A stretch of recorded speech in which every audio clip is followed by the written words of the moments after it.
இன்னைக்கு நம்ம வீட்ல சூப்பரான ஒரு சைவ மீன் குழம்பு தான் செய்ய போறோம். வாழைக்காயை பயன்படுத்தி மீன் குழம்பு டேஸ்ட்ல அட்டகாசமா செய்ய போறோம். மீன் வாசனை பிடிக்காதவங்க அல்லது மீன் குழம்பு சாப்பிட முடியாத நாள்ல இந்த குழம்பு நீங்க செஞ்சு சாப்பிட்டீங்கன்னா, மீன் குழம்பு சாப்பிட்ட ஒரு ஃபீல் இருக்கும் உங்களுக்கு. டேஸ்ட் ரொம்ப சூப்பரா இருக்கும். இந்த சைவ மீன் குழம்பு சாதத்துக்கு மட்டும் இல்ல, இட்லி, தோசை எல்லாத்துக்குமே ரொம்ப சூப்பரா இருக்கும். ரொம்ப ஈஸியாவும் செஞ்சிடலாம்.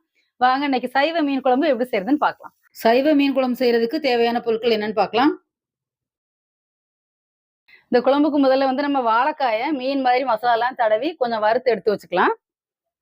2 வாழைக்காய் எடுத்து தோல் சீவிட்டு ஓவல் ஷேப்ல கட் பண்ணிட்டு, கிராஸ்ல கட் பண்ணீங்கன்னா உங்களுக்கு இந்த ஷேப் வந்துரும். நடுவுல ஒரு சின்ன பீஸ் கட் பண்ணி எடுத்துட்டீங்கன்னா உங்களுக்கு பார்க்கறதுக்கு அப்படியே மீன் மாதிரியே இருக்கும். இப்போ நம்ம வாழைக்காவுல மசாலா தூள் எல்லாமே போட்டு மிக்ஸ் பண்ணி வச்சிடலாம். வாழைக்காய் வந்து உங்களுக்கு எந்த ஷேப் வேணாலும் கட் பண்ணிக்கோங்க. ரவுண்டா கட் பண்ணி கூட நீங்க இந்த மாதிரி பண்ணிக்கலாம். உங்களுக்கு எப்படி பிடிக்குமோ அப்படி செஞ்சுக்கோங்க.